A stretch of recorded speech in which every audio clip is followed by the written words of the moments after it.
Assalamualaikum dan salam sejahtera. Ini adalah ulasan berkaitan IPO yang akan disenaraikan tidak lama lagi. IPO ini adalah Radium Development Berhad. IPO ini sudah pun ada dekat online banking dan akan tutup 16 Mei ini. Yang bertanggungjawab untuk uruskan IPO ini, bawa syarikat ini ke bursa adalah Melaka Securities Sdn Bhd dengan kerjasama CIMB Investment Bank Berhad sebagai joint underwriter dan joint placement agent. Syarikat Radium adalah property developer yang mana kebanyakan perumahannya yang ditawarkan adalah berada dalam lingkungan RM300,000 hingga RM600,000 di KL yang mampu milik, dan semua unit yang dilancarkan sebelum tahun 2020 habis terjual. Kita go through je pages IPO ini dahulu melalui prospektus dia. Syarikat ni akan disenaraikan pada papan utama Bursa Malaysia, main market, dan dia sudah dikategorikan sebagai patuh syariah oleh Syariah Advisory Council. Melihat table of contents, benda yang saya minat nak tengok adalah business model, competitive position, siapa directors dia, utilization of proceeds, basis of arriving at IPO price, background information, IMR report dan juga key financial ratios. Kita dapat lihat bagaimana dia akan gunakan duit hasil dapat daripada IPO dengan melihat kepada utilization of proceeds. 39.4%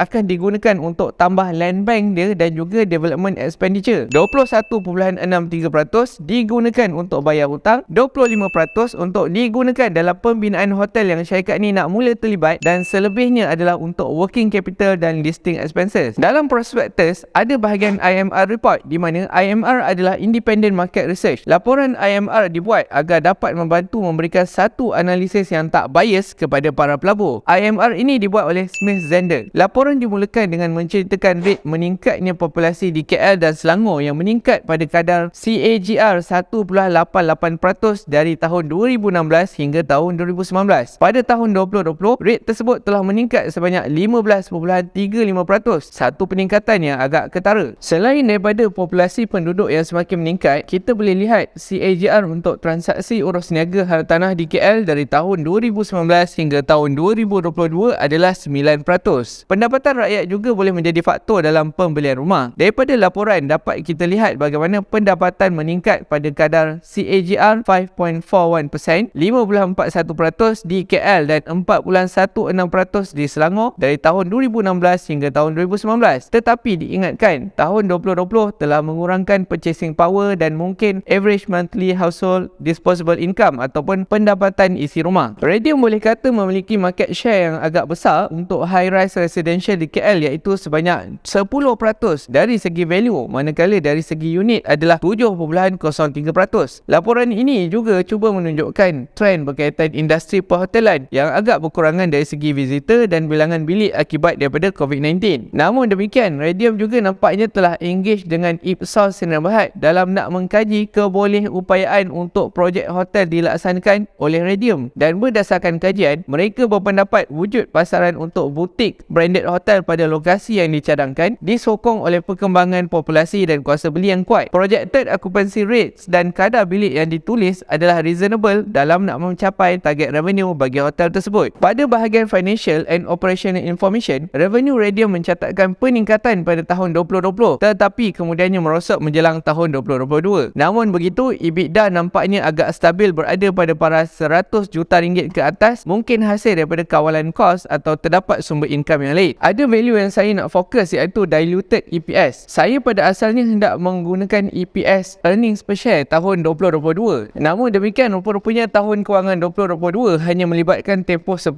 bulan sahaja. Maka saya memilih untuk mengambil diluted EPS tahun 2021 iaitu 2.93 sen. Diluted EPS ini apabila dibahagikan oleh harga IPO 50 sen, maka kita akan dapat PE ratio sebanyak 17. PE ratio inilah yang kemudiannya perlu dibandingkan dengan PE ratio property developer yang lain yang turut disenaraikan di bursa bagi dijadikan perbandingan undervalue atau overvalue. Selain daripada itu, ada beberapa poin lain yang boleh diketengahkan untuk IPO Radium, iaitu yang pertama, tiada offer for sale untuk saham. Ini bermaksud promoters atau pemegang utama saham yang berjumlah 71.6% akan memegang saham mereka dalam usaha untuk terus memajukan Radium. Yang kedua, memfokuskan usaha mereka menghasilkan perumahan mampu milik di KL pada nilai RM600,000 ke bawah. Yang ketiga, profit after tax margin syarikat yang kalau kita lihat dari tahun 2019 hingga 2021 adalah tinggi, 28.47, 16.83 dan 19.33%. Sesuatu yang mengagumkan untuk sebuah syarikat property. property developer. Syarikat juga ada membuat dividen polisi di mana syarikat akan memberikan sekurang-kurangnya 30% daripada keuntungan syarikat kepada pemegang saham. Hal ini sekiranya syarikat konsisten dalam menghasilkan keuntungan, pastinya akan memberi nilai tambah kepada pemegang saham dan menunjukkan komitmen syarikat kepada pemegang saham. Berdasarkan maklumat yang diperolehi daripada prospektus ini, bolehlah anda membuat penilaian anda sendiri sama ada hendak membeli saham IPO Radium ataupun tidak. Ada beberapa cara yang akan saya ajarkan di sini untuk melakukan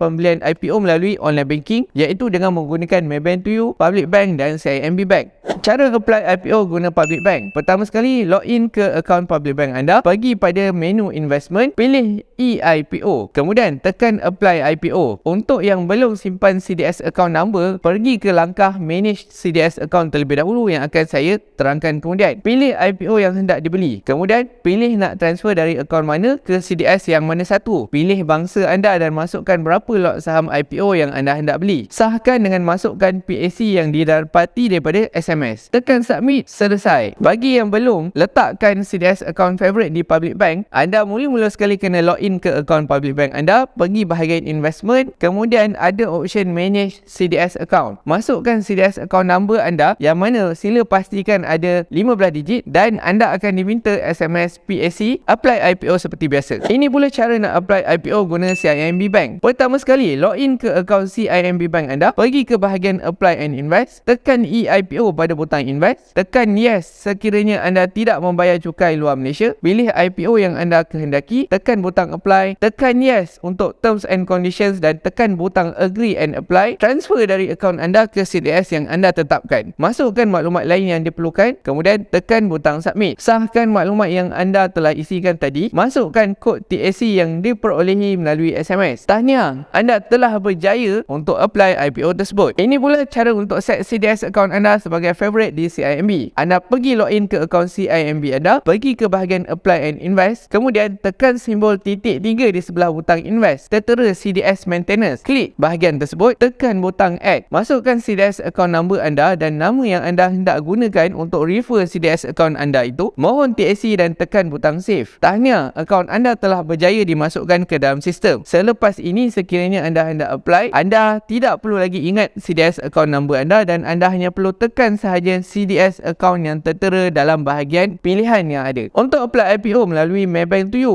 anda bolehlah rujuk video ini. Untuk tahu lebih lanjut berkaitan dengan IPO, saya sarankan anda tonton playlist yang saya ada buat di bahagian ini. Sekian sahaja daripada saya, berjumpa lagi kita dalam video yang akan datang. Assalamualaikum.